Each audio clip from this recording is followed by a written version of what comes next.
আসসালামু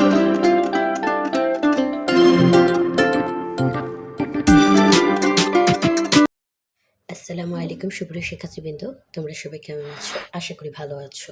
আজকে আমি তোমাদের জন্য নিয়ে এসেছি বার্ষিক সামষ্টিক মূল্যায়ন 2024 অষ্টম শ্রেণী এর গণিত প্রশ্ন, নমুনা প্রশ্ন। তো আমি এখানে ফার্স্টে তোমাদের এটা 100 মার্কের পরীক্ষা হবে। তোমাদের সময় থাকবে 3 ঘন্টা। তো তোমাদের ক বিভাগের প্রশ্ন হচ্ছে, নিচের কোনটি সঠিক? ক, a cube plus b cube সমান a plus b whole cube plus 3ab a plus b whole। এরকম 4টি এখানে দেওয়া আছে। এখান থেকে সঠিক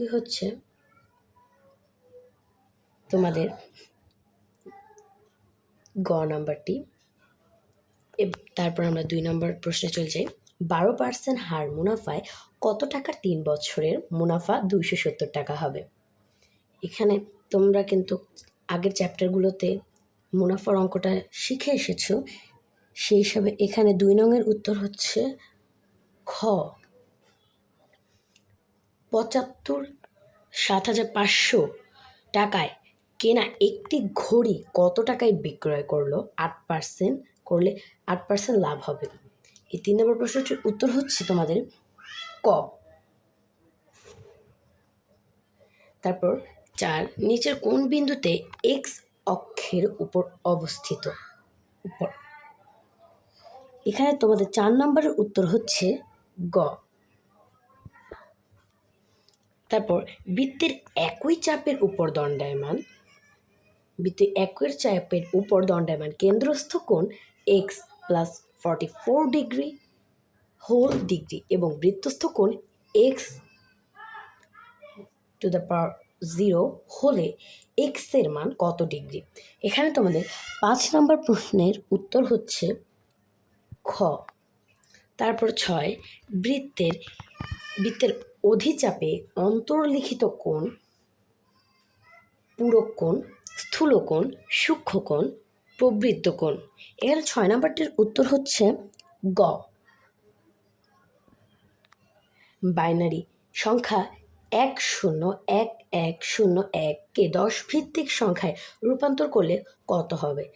7 নম্বর প্রশ্নটির উত্তর হচ্ছে গ 45। 8, 12, 8, 9, 2, 7, 5, 2, 7, 9, 2 উপপাদ্যগুলো প্রচুরক কত? 12, 9, 7, 2। এখানে তোমাদের 8 নম্বর প্রশ্নটির উত্তর হচ্ছে ঘ। তারপর আমরা 9 নম্বর প্রশ্নে চলে যাই। 45, 31, 69, 70, 111, 119, 48, 53 উপপাদ্যগুলো মধ্যক কত? এখানে 9 নম্বর প্রশ্নটির উত্তর হচ্ছে খ। তারপর আমরা 10 নম্বর প্রশ্নে চলে যাই। 2x square minus 5x minus 3 is equal to 0 এর উৎপাদকে বিশ্লেষণ নিচের কোনটি? এখানে 10 নম্বরটির তোমাদের উত্তর হচ্ছে ঘ। তারপর আমরা 11 নম্বর প্রশ্নে চলে যাই। 12 ইঞ্চি ইন্টু 10 ইঞ্চি আকারে একটি মেঝে ঢাকতে 4 ইঞ্চি ইন্টু 2 ইঞ্চি আকারে কয়টি মাদুর লাগবে? এখানে তোমাদের 11 নং প্রশ্নটির উত্তর হচ্ছে ঘ 15। তারপর আমরা 12 নম্বর প্রশ্নে চলে যাই।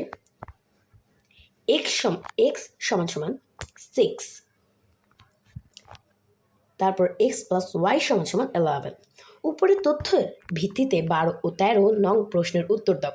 এখানে তোমাদের 12 নং প্রশ্ন বলা হয়েছে সমীকরণ দুইটির ছেদ বিন্দুর স্থানাঙ্ক। এখানে তোমাদের 12 নং প্রশ্নের উত্তর হচ্ছে ক। তারপর 13তে এখানে বলা হয়েছে দ্বিতীয় সমীকরণ এক্স অক্ষরে কোন বিন্দুতে ছেদ করে? এখানে তোমাদের দ্বিতীয় প্রশ্নটির উত্তর হচ্ছে খ।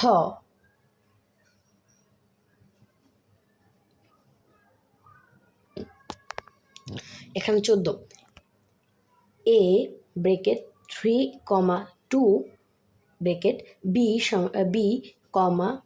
b bracket 2, 3 bracket C bracket 0,4 bracket D bracket -3 -3 bracket বিন্দুগুলোর কোনটি মূল বিন্দু থেকে দূরবর্তী? এখানে তোমাদের 14 নাম্বারটির উত্তর হচ্ছে ঘ। তারপর আমরা 15 নং প্রশ্নে চলে যাই। এখানে একটি তোমাদের চিত্র দেওয়া আছে, যেখানে ABCD হচ্ছে একটি চতুর্ভুজ, অন্তর্লিখিত চতুর্ভুজ। চিত্রে ADB is equal to 60 degree, কোণ ACD is equal to 40 degree, AC ব্যাস হলে BCD সমান কত? এখানে তোমাদের 15 নং এর উত্তর হচ্ছে গ, 100 ডিগ্রি। তারপর এক কথায় উত্তর, 40 টাকায় কেনা কোনো জিনিস 50 টাকায় বিক্রয় করলে শতকরা লাভ হবে। এখানে তোমাদের 16 নং উত্তর হচ্ছে 25%। আমি তোমাদের সুবিধার্থে পাশে লিখে দিচ্ছি 25%। তারপর 5, 4, 3 সংখ্যা তিনটির যোগফলকে ধার হিসেবে বিবেচনা করে ঘনক তৈরিতে 5 × 4 × 3 মাপের কয়টি ঘনবস্তুর প্রয়োজন হবে? এখানে তোমাদের 17 নম্বর এর উত্তর হচ্ছে 6। তোমরা 6টা বুঝে নিও, বাট আমি তোমাদের জন্য একটু সহজ করে লিখে দিচ্ছি। 6 আমি সাইডে লিখে দিলাম 6টা। তারপর 5.5 -5.5 এবং -6.5, 6.5 বিন্দুদ্বয়ের সংযোজক রেখাংশের মধ্যবিন্দুর স্থানাঙ্ক কত? এখানে তোমাদের 18 নাম্বার এর উত্তর হচ্ছে মাইনাস, আমি তোমাদের এখানে হচ্ছে এই পাশে লিখে দিব -5,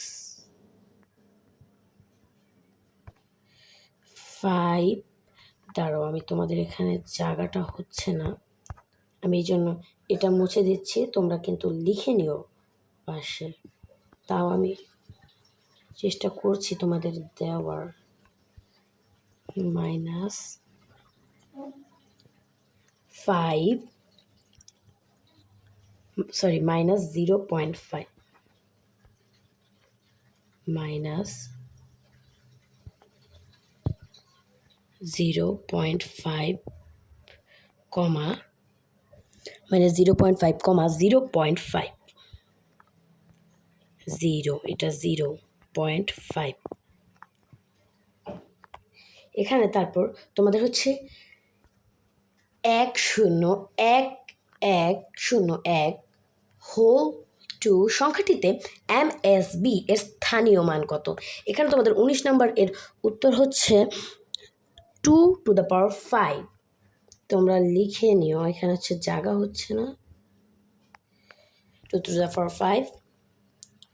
তারপর কোনো বৃত্তের ব্যাস 7 সেন্টিমিটার হলে এর পরিধি কত? তাহলে তোমাদের এখানে হচ্ছে 20 নম্বর এর উত্তর হচ্ছে 7 পাই। তোমরা হচ্ছে আমি 20 নম্বর এই সাইডে লিখে দিচ্ছি, যেহেতু এই জায়গাটা হচ্ছে না, পাই 7 পাই। তারপর 0,0 এবং 4,0 বিন্দুগ্রামী সরল রেখার ডাল কত? এখানে তোমাদের 22 নম্বর এর উত্তর হচ্ছে 0। 22 নম্বর উত্তর হচ্ছে 0, তোমরা লিখে নিও। তারপর বিট এর পূর্ণরূপ কি? তোমরা কিন্তু সবাই জানো বিট এর পূর্ণরূপ হচ্ছে বাইনারি ডিজিট। এটা আমি লিখিনি, তাও তোমরা লিখে নিও, নোট করে নিও। তারপর n সংখ্যক উপপাদ্যকে মানের ক্রমানুসারে সাজানো হলে এবং n বিজোড় সংখ্যা হলে কততম উপাত্তটি মধ্যক হবে? এখানে তোমাদের 24 নম্বরের উত্তর হচ্ছে, আমি 24 নম্বরের উত্তর এই সাইডে লিখে দিতেছি, n+1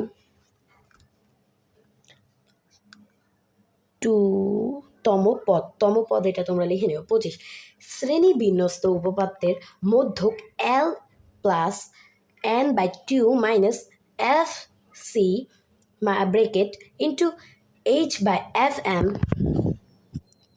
এখানে হলে এল দ্বারা কি বোঝায়?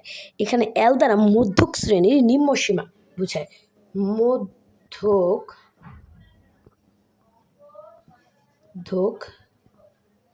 শ্রেণীর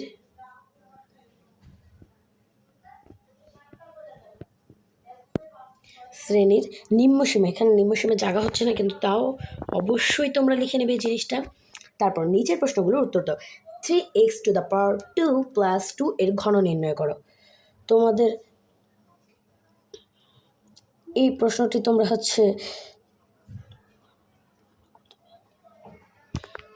এগুলো বই দেওয়া আছে, এর আগেও আমি তোমাদের এটা করেই দিয়েছি।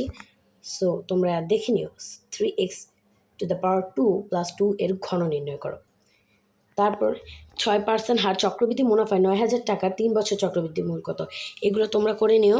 তারপর আজকের ভিডিও এই পর্যন্তই। পরবর্তী ভিডিওতে দেখা হচ্ছে এরকম।